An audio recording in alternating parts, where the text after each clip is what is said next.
Xây tương thân tình trong đạo Phật, tùy khác màu nhưng một tôn sư. Hôm nay đây cùng nhau họp mặt, quyết noi theo đường Phật giáo Hoàng Dương. Welcome back from the commercial break. But to answer your question was, what did the Buddha learn during his enlightenment? Right. So then he can understand the Dharma. Well, here's the beauty about it. When the Buddha entered his meditation for 49 days, it was through his meditation that he saw within his physical body and his own mind all the natural laws that he needs to learn. He basically saw that everything inside the body constantly changes. When he breathes in and he breathes out, the breath that you breathe in and the breath that you breathe out is two different breaths, right? I breathe in oxygen, but I breathe out what? Carbon dioxide. Carbon dioxide. So it's two different breaths. So even then, at the most subtle breath, there's a change. Wow. He saw that when we, in this body of ours, it's constantly changing. Because if our body is not changing, then a child cannot grow up into an adult. That makes sense. Right? And so let's just look at my hand.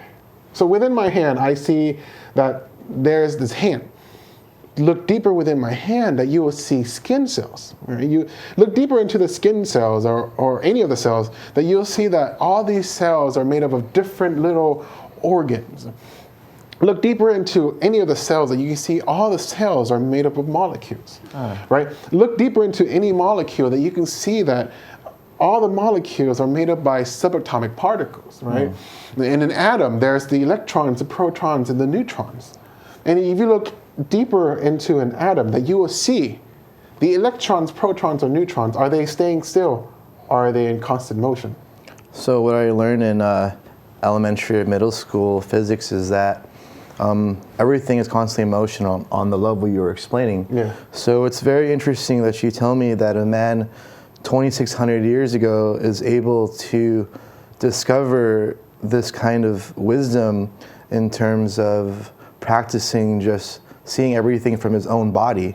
So it's really nice to hear about that. And so my question next is, as the Buddha is able to discover these things, what then? What next? If he finds that if things are impermanent, then what is it we are struggling from? Is it suffering or is it a positive state? What is impermanence? That's a great question.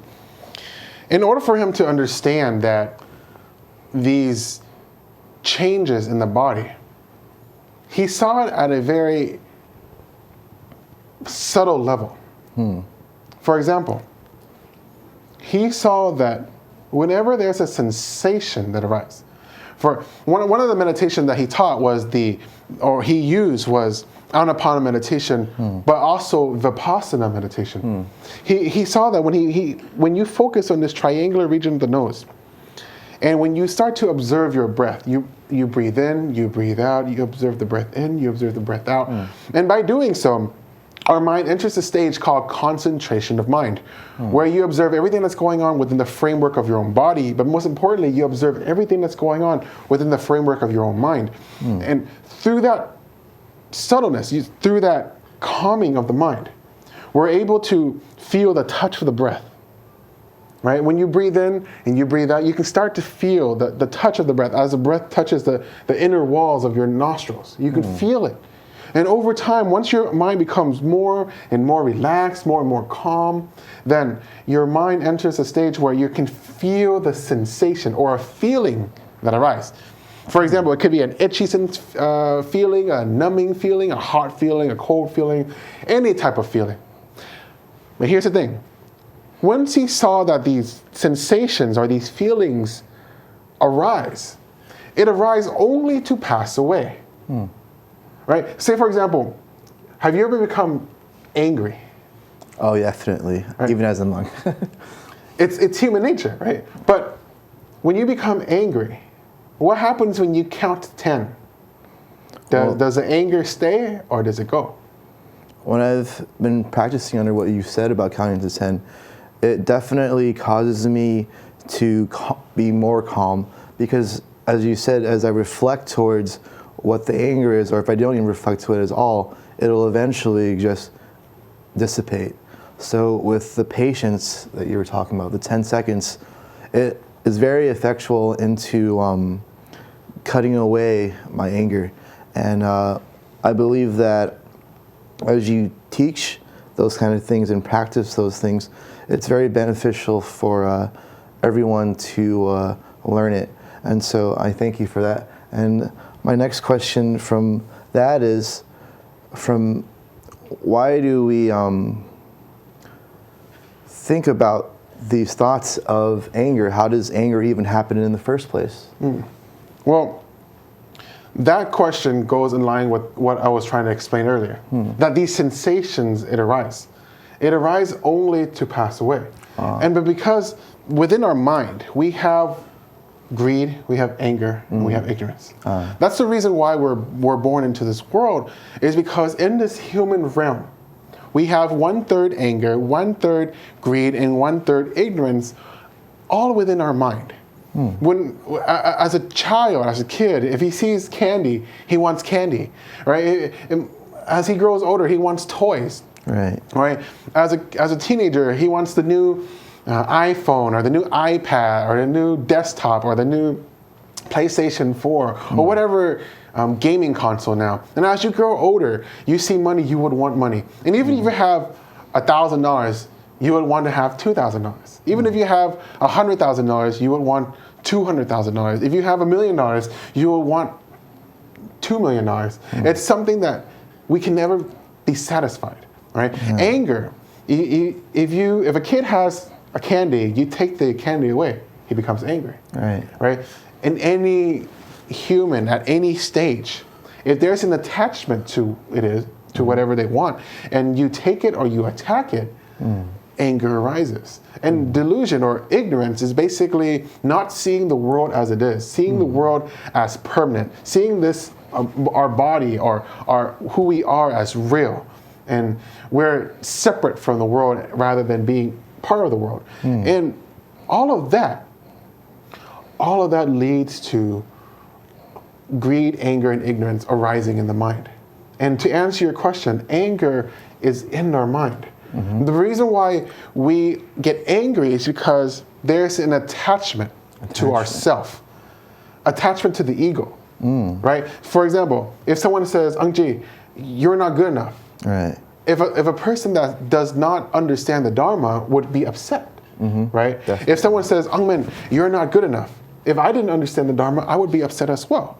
However, once we understand the Dharma and we see the world as it is, we are not attached to our ego anymore. Attachment to any material items, attachment to the ego, attachment to the self will lead to suffering. That's why anger arises. But the thing is, anger arises like any sensation. It arises at that split second. But an attachment to that anger is the reason why we prolong it from day to day, week to week, month to month, year to year. There are people that hold grudges even though something happened to them years ago, because there is an attachment to that anger. But once you let go of it, once you realize anger arises only to pass away by laws of impermanence, there's no reason for us to attach ourselves to the anger anymore. Oh, that's great. So I definitely feel like you condensed that very well. So from my understanding, the Buddha discovered that us humans suffer from greed, anger, and ignorance. And if, from learning what you guys said, through the law of impermanence, we're able to then slowly learn and to conquer these negative neuroses that we develop as human beings. And so I greatly appreciated to you and, of course, the Buddha for enlightening us into these mishaps, into human misfortune. Yes. So also, I think we're just about finished, right? Yeah, we're about finished. But the thing is, what we have to understand, and what the Buddha wants us to understand, is that we have to constantly, diligently practice the teachings. Remember, if all the Buddhas were in this room right now, they would say, avoid all evils, do good, and to purify the mind. And of course, over time, and as the show continues on, we will explain what we can do to practice avoid evils, doing good, and purify the mind. But unfortunately, that's all we have for today's show. And so we look forward to discussing with you and sharing with you our experiences about the Dharma. So then one day you can learn what we've learned, experience what we experienced. So then one day we can all gain enlightenment together. So we hope to see you next week. Namo Bổn Sư Thích Ca Mâu Ni Phật. Xây tương thân